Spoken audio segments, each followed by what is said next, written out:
Welcome to Investors Hangout, brought to you by Aditya Birla Sun Life Mutual Fund and Value Research. The topic today is debt funds, and to answer all the issues related with it is the CEO of Value Research, Dhirendra Kumar. Dhiren, we welcome you. Thank you. There's been great turmoil in the market because of the debt funds. What should an investor do? How would you define the situation?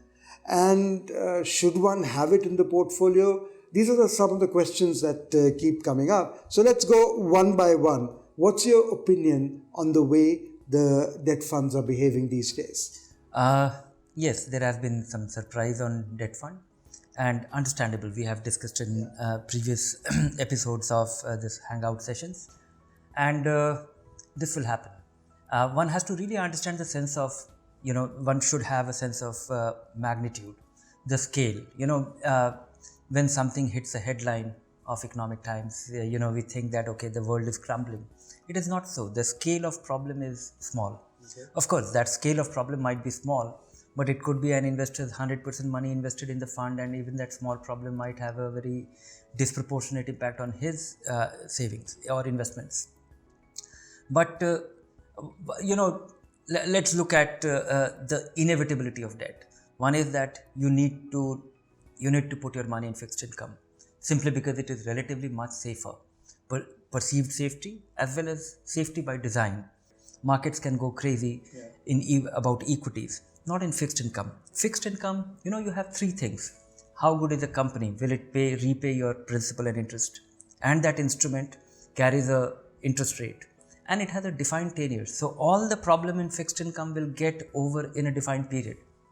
Now we have had this problem, but inevitability of fixed income, you need it. You need fixed income. You need debt for two reasons. One is that it provides stability to your investments.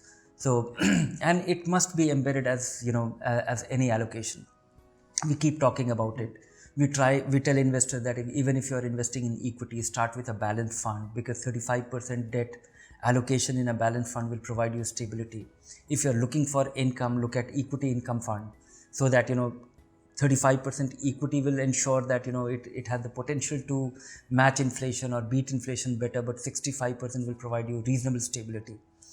So one is that you need debt for stability. The other is that for predictable goals, for investing for 2 years, 3 years, 4 years and when you need the money in foreseeable future, that money has to be in fixed income. Now, the fixed income funds are of various kinds, but before fixed income, most Indian investors are fixed depositors.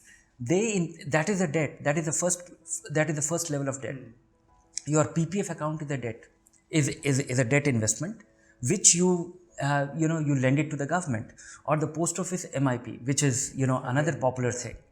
So if you look at this is the mainstay of Indian savers. This is where they invest. And the problem of all these fixed income yielding, government backed or deposits is that they don't give you the tax efficiency. They are not liquid, and also they are reasonably safe. A good number of them are very safe. But the moment you venture into a territory where you are trying to look for higher fixed income return, you get into a very sticky territory. Your principal and interest repayment could be at stake. Lower rated investment, we have seen it with fixed deposits of many companies. They just go bankrupt, and you don't have access to your money, and all that lending is all your the money which was invested was unsecured. So in that sense, mutual fund still is they get you the tax efficiency. It is liquid.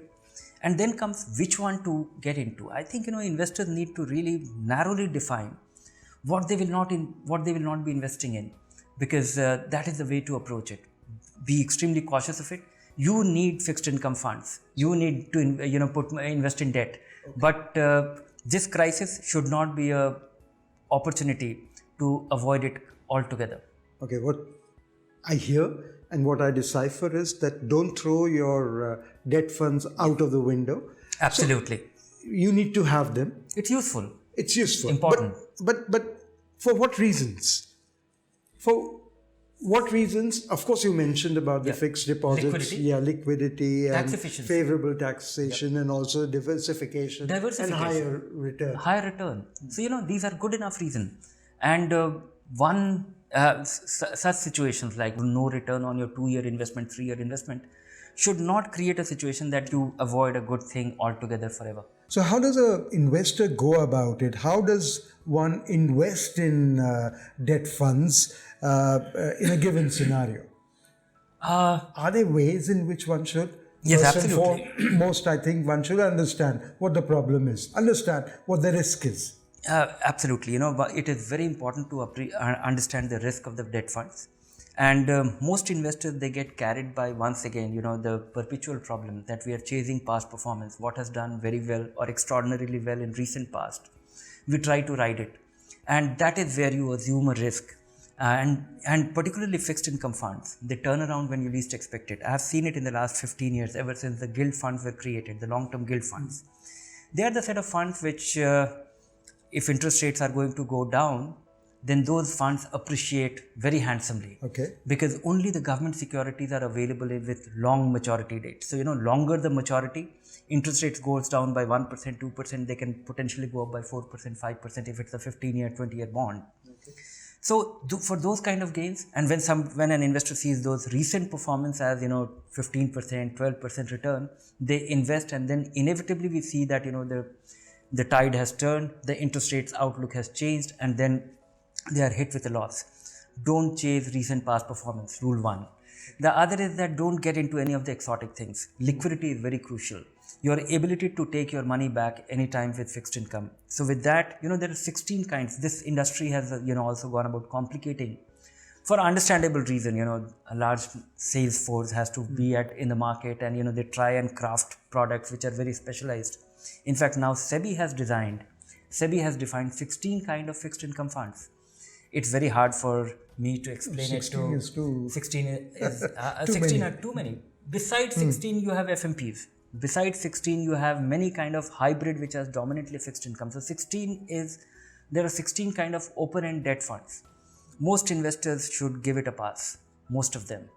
For most investors, 4 kind of funds are useful, and look at them very closely. Money for few days and few weeks, liquid fund and money market fund, they are good enough. Don't look at, because you get little more than fixed your short-term deposit rates, substantially more than your savings bank account, and it operates almost like that. Get your money back anytime, and there's no exit load even for an overnight investment, and take your money back anytime, and reasonably safe. We haven't seen, except for one liquid fund, which faced a decline in value. We haven't seen otherwise generally. Okay. They have generally done well. And you get little more return than your savings bank and short-term deposit rate, and money is absolutely liquid. Take your money back anytime. So what you're saying money is, for few months, okay. Consider ultra short-term bond funds and short-term funds, and that is it. These 4 kind of funds should fulfill all your needs, because what we have seen is that, most investors try to look at slightly higher return on capital, and they put their capital at stake, which is a very undesirable thing. Fixed income investors, their primary concern should be that capital should be absolutely safe or reasonably safe. In mutual fund, it cannot be absolutely. And on top of that, if you get something, yeah, you always get a little more. Yeah. But, having consistently, a high quality portfolio, and in case of fixed income fund, I would say that the rule should be never invest in the best performing fund. Because if the best performing fund, the outlier on the higher side, will always be assuming some risk which is not visible. So maybe if you're looking at 1-year return, 3-year return, knock the one which is, top 3 funds, knock them. Don't invest in them. Simply because there will be a risk which is not visible, because risk visits you once in a while, and returns might get impressive continually. So that's a very naive rule. It might sound very unusual, but follow this and you will be saved of the nasty surprises. So don't even look at the top 3, and don't go beyond the liquid, ultra short and short duration categories. Short funds. Yeah. Don't go beyond that. Yes. Then you're safe. then you are reasonably safe and you have access to your money anytime. Okay, what are the circumstances which an investor should avoid or not should avoid taking a risk? How do they decide which money to invest in debt fund or not? No, as I said that these 3-4 kind of funds are appropriate for even your critical money. But don't try to, because unless it must be worthwhile, it must be relevant. Assuming that, your money is idle for just a month period. And so you have option that the money lies in your bank account and you will earn 4% or 3.5% in state bank on your savings bank account. If you put that money in a liquid fund, you might make 6.5, 7, or it can well go up to 8% as it has happened in the last 1 or 2 years. Now this differential of 3.5 or 4% to 8% for 1 month will be how much? If it's a lakh of rupees, then and for a full year you earn 4,000 rupees more. So for 1 month it will be 4,000 over 12. Yes. So for 480 rupees extra, something like that. Putting your base amount. Why do it? So just see if it is worthwhile. If it is 50 lakh rupees, the money with which you will buy a house, and you are on your house hunting, or you are on the lookout, and the down payment, maybe that money could be lying there for 2-3 months. Maybe put that money in ultra short term bond funds. Avoid the top 1 or 2, 3, because the best performing, top 2 or 3 by return in recent times. Because avoiding the best performing ones, I think will always save you from the inordinate risk which some funds might. I must say, I find that very intriguing, that mantra that you're giving, avoid the top 3 returning funds. Yes. So, because what I found is want that you to elaborate a bit more on that, if possible. Return comes with risk. And this is something which one should, yes. And your primary goal should be to avoid the risk. Okay. So understand the risk first, and is it worth getting a few rupees more and jeopardizing your main amount of money? Think about it and then decide. It's also, one has to look at it that, that little extra return will not make a huge difference to your life. But exactly. if you are hit by that risk, it will be a breaking point. Yes. So if you hit it off, you don't make something meaningful. So the trade-off is just not worthwhile. Okay.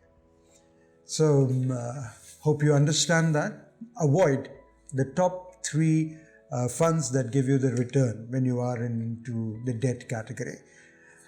We move on to the Q&A part of our program, and the first question is from Gurminder. And Gurminder writes, I have a lump sum of 5 lakhs and would need it after 3 years. Currently, I have invested it in a mix of liquid and ultra short duration funds. Should I move it to the hybrid category? Which category among hybrids would be suitable? It entirely depends on what kind of goal after 3 years. If you need the money after 3 years, do you need whole of it? Or is it a negotiable goal or a non-negotiable goal? If it is needed for something which you definitely need 36 months from now, then you don't need to do anything. You are good. You are well. You have invested your money well in fixed income fund, which will give you predictable return, no surprises, and in 3 years time frame, it will be better than your deposit. Maybe if it is little over 3 years, then it will also be more tax efficient. All your income from this investment, which will be of the nature of interest income, will be treated as capital gains and you will not be liable for taxes. So that apart, if it is for a negotiable goal, maybe you need it in a period of 3 to 5 years, you need to spend it on something, maybe all the money may not be needed, then you can well consider a small part of it. 2 ways to approach, hybridization of your investment. One is to, consider a small equity allocation fund.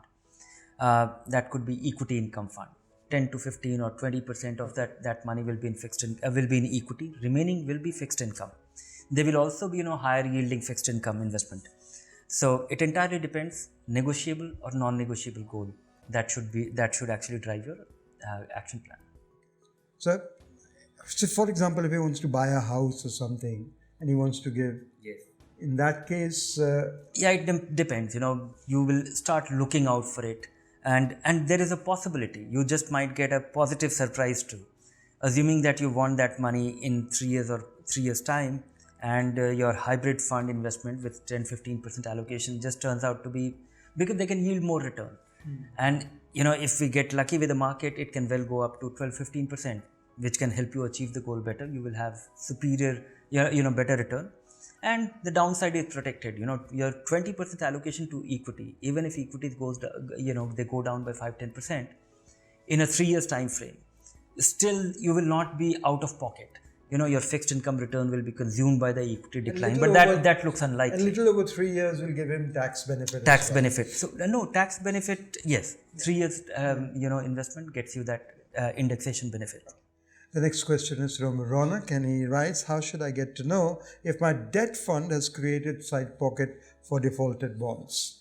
Or if you have invested in a fund which has created a, that it's called segregated portfolio, side pocketing. So if an investment has been a side Which pocket we has been discussed a few weeks back, and because that was a regulatory change that happened, and so the fund company will inform you, and you will be getting an account statement. You will immediately, on side pocketing, you will get two account statement. One which will be your main, which you can realize anytime, and the money which has been side pocketed, you will get another account statement that this is the money which is stuck, and it is subject to resolution of the the underlying debt, and so you will get account statement and information on that. Santosh has written in saying that, in which category of debt funds should I park my emergency corpus? One is that there is a hierarchy of emergency money. If you have old parents, young children, put your 20,000 rupee in your locker. That's one. Then having 10, 15, 20,000 rupee in your bank account, which is accessible from the ATM card, is the second level. That if you have to just run to the hospital, you can pick some money on the way. Then this third level is you can well put that in ultra short-term bond fund or short-term bond fund, and you'll get your money in a day or 2 days.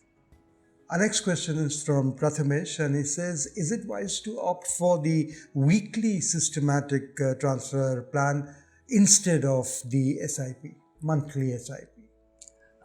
If you wish so, it's fine. But it doesn't matter over a period of time. If you're going to do your SIP for the next 10 years, next 15 years, then doing it weekly or doing it monthly, we haven't seen any empirical evidence. Yes, if you're apparently it looks like weekly averaging might work better, or markets are more volatile and you'll be able to capture some downside. But the real story is that as you accumulate, the market has to really go up over a period of time. Being methodical, being systematic, I think that's quite valuable.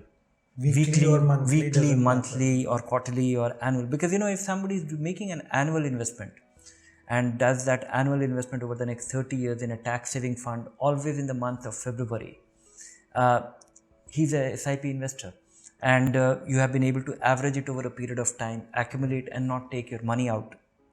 So it doesn't matter. If you feel happy and if you think that you will stick to your SIP schedule with a weekly one, go ahead. There's an advice that's being sought by Sunil, and he says, I had invested in a closed-end fund which is not performing well. What should I do? Unfortunately, you can't do much because closed-end funds by design, you put your money and wait for the maturity date. And of course, most closed-end funds, they have been listed for the sake of, because SEBI laws mandate that except for, capital guaranteed funds, every fund must provide for some interim liquidity. That is why they are listed, but they are hardly traded. And even if they are traded, then you will get much less money than its performance. If the fund you invested was, at 10 rupee NAV, and the NAV has gone up to 20 rupee, but it's not satisfactory or it's not doing well. And if it is listed, it will not be traded. You will not be able to sell it in the market. If you are able to sell it in the market, then you will not be able to sell it at 12 rupees. You will be able to sell it for 8 rupees or 9 rupees. It will be at a steep discount to NAV, if at all. So you don't have a choice but to wait till its redemption and take a lesson that never invest in a closed-end fund. Is it a good time to invest in a small cap fund with a horizon of 3 years? I'm not asking. This is from Subhashish. Yeah. Maybe not, because and that is not an answer. The thing is that small cap funds are not meant for everyone. They are meant for somebody who has, because if you don't have the experience and if you don't have the temperament, they are not meant for you, because when the market goes down, uh, small caps are struggling. They did very poorly in 2018. They're the worst performing fund, and they might continue to do poorly. And if you invest in a poor market when they are not doing well, you generally end up making more return. You end up benefiting from that. But don't lose the context in terms that small cap should be a small part of your portfolio, not more than 20-30% for most investors. You must have the experience, and you must have a temperament that it will go down every month by 5%, 2%, 3%, and you will continue investing. You must have 5-year and more longer time frame. 3 years time frame is just not good enough even for any generic multi-cap equity. Sure. Okay, Srivat says, I'm retired and looking for a monthly return from my investments in mutual funds. Should I opt for monthly dividend plans? No. Mutual funds dividend are no longer efficient way of deriving return from mutual fund. They are very tax inefficient, because your need for income is monthly, and the quantum of income that you derive is entirely a function of how much money you have in all. So invest your money in a growth plan. Choose a withdrawal plan. A systematic withdrawal plan will ensure that you are taking the money to the extent you need, and at a periodicity of your choice. So put your money in appropriate fund for this. It could well be hybrid funds or conservative funds, 4 to 6% withdrawal rate, and then your ability to revise it annually. So do your 1-year SWP based on your initial investment, and after that revise it depending on depending on the worth of the capital after that withdrawal. Because if you are investing, say, 1 crore rupee, I'm just for 1 crore is a large amount, but I'm saying 1 crore for ease of calculation. 1 crore rupee, and you are withdrawing 6%, which means 50,000 rupee withdrawal from a 1 crore portfolio. So 50,000 rupees per month withdrawal. And after 1 year, whatever be the worth of investment, assuming that 1 crore becomes 1 crore 5 lakh rupees, then you can increase it. That 6% of 1 crore 5 lakh rupees. So it will go up to 55,000, say 56,000. Devendra has written saying, would it be prudent to switch from a non-performing activity managed fund to an index fund? Yes, if you're sure that you can't choose a fund which will do well. But Devendra, I would like to tell you that 2008 was an exceptional year, when index did exceptionally well and all other funds did relatively poorly. Most funds struggled to beat the index in 2018. But 2018 should not guide you to, because when I look at 10-year return, 5-year return, 15-year return, 20-year return, or any time period of 5 years and more, even 5-year return ending in 2018 was disappointing for most, for most actively managed fund. So that definitely, and the margin of outperformance of actively managed fund is definitely reducing. More and more actively managed funds are struggling to beat the index by a wide margin. But still, when I look at 5-year return, and in most years over the last 20 years, funds beat, except for 2018. Even on a 5-year SIP return, funds struggled to beat, because the index did exceptionally well. 4 companies in the index went up so dramatically, and all other parts of the market fell very dramatically. The small caps went down by 30-40%, and that is what a multi-cap. But I still feel that if you're a long-term investor, and choose carefully, choose a multi-cap fund, have some small cap, mid-cap allocation, that will generate you, and the averaging will work to your advantage. But if you can't do that, index fund is also a reasonable choice. Today you have index funds which are available, index ETF, the Nifty ETF is available at 10 basis point. That itself, the low cost itself is a huge advantage, because actively managed fund charging 1.5-2%. So they have to do 2% better annually to match that index fund which is charging so little. So, and I also hope that some of the index configuration itself will change to enhance the return of investors on index. So, you can well consider that. But I still see that the good days of actively managed fund will linger for a while. That was a useful discussion going on, and I was really enjoying it, Dhiren. But the time is running out, and we have to wind up today's program. Till we meet next time, make sure that you continue to invest and do understand your risks pretty well. Signing off, I'm Rajesh Lake, and with Dhirendra. Bye for now.